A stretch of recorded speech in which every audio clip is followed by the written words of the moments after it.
Assalamualaikum warahmatullahi wabarakatuh.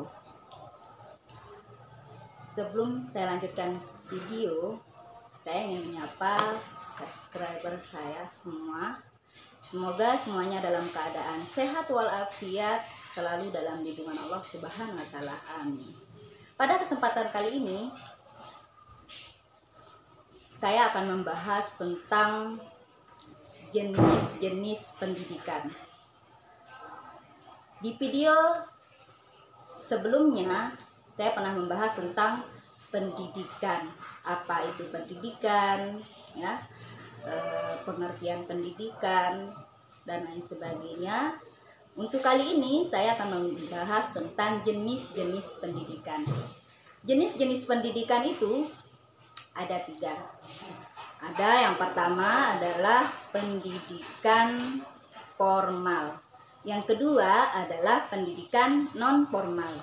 Dan yang ketiga adalah pendidikan informal.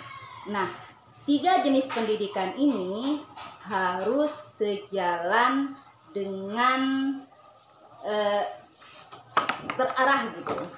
Jika kita menginginkan atau mendapatkan pendidikan yang sesuai dengan keinginan dan tujuan kita.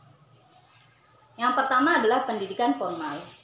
Pendidikan formal adalah pendidikan yang dilakukan di sekolah-sekolah. Ya, pendidikan formal ini pendidikan yang berbasis akademik, ya.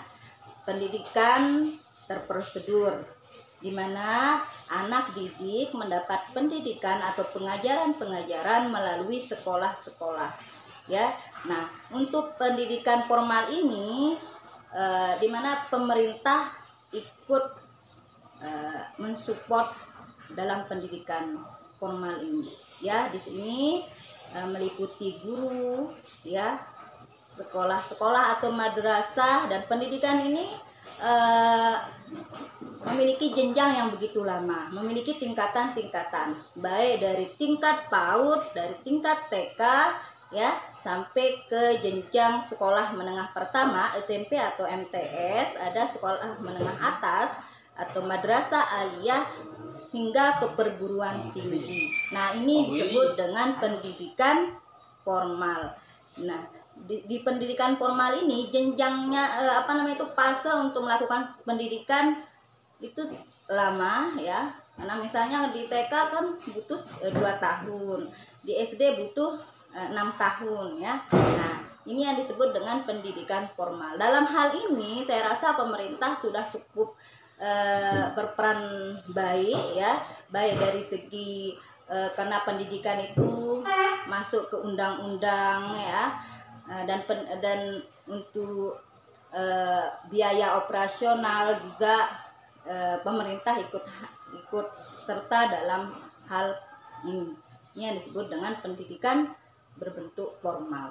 Nah, selanjutnya ada disebut dengan pendidikan non formal. Nah, pendidikan non formal ini adalah pendidikan yang adanya itu untuk mendukung pendidikan formal. Nah, beberapa pendidikan non formal yaitu ada seperti kursus-kursus, ya. Misalnya anak-anak itu selain di sekolah, orang tua menginginkan anak-anak untuk bisa secara baik bisa bergelut di bidang misalnya bahasa Inggris, maka dia anak-anak itu diikuti kursus gitu. Atau ada istilah didatangkan guru, ya, guru privat. Nah, itu termasuk pendidikan yang non formal, ya, dimana pendidikan ini berjalan di luar pendidikan formal. Hanya saja pendidikan non formal ini dilakukan untuk mendukung pendidikan formal itu sendiri.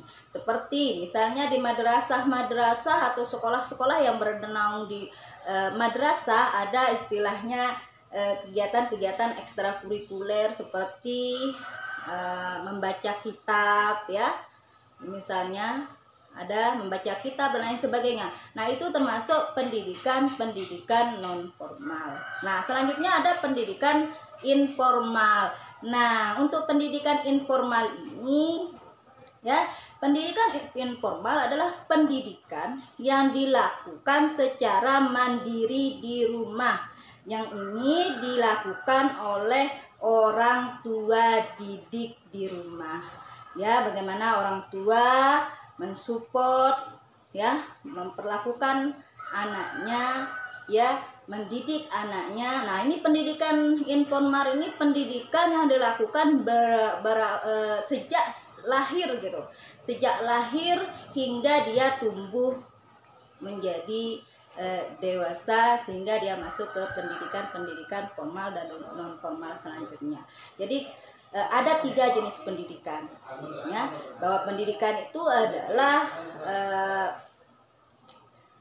yang pernah kita bahas di video sebelumnya. Pendidikan itu adalah bentuk pengajaran yang dilakukan oleh anak didik supaya anak didik bisa mengembangkan potensi yang dimilikinya sehingga menjadi pribadi yang lebih baik, tumbuh berkembang menjadi pribadi yang lebih baik, mandiri, yang kreatif, inovatif, ya. Nah, sehingga dia bisa bermanfaat bagi dirinya sendiri dan bermanfaat bagi orang lain serta bagi nusa dan bangsa pada umumnya. Itu yang disebut dengan pendidikan.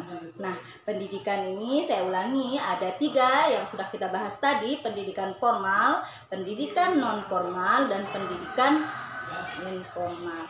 Pendidikan akan dapat kita tujuan pendidikan akan terrealisasikan ketika pendidikan yang 3 ini sejalan dengan baik, ya. Jadi pendidikan formal berjalan dengan baik, pendidikan non formal yang kita berikan ke anak-anak berjalan dengan baik, dan pendidikan informal berjalan dengan baik, maka akan terwujudnya, ya, pendidikan yang mencetus atau membentuk anak yang intelektual serta berkepribadian yang baik, sehingga bermanfaat bagi dirinya sendiri dan orang lain. Oke, cuma itu yang dapat saya sampaikan pada kesempatan kali ini. Sekian, assalamualaikum warahmatullahi wabarakatuh.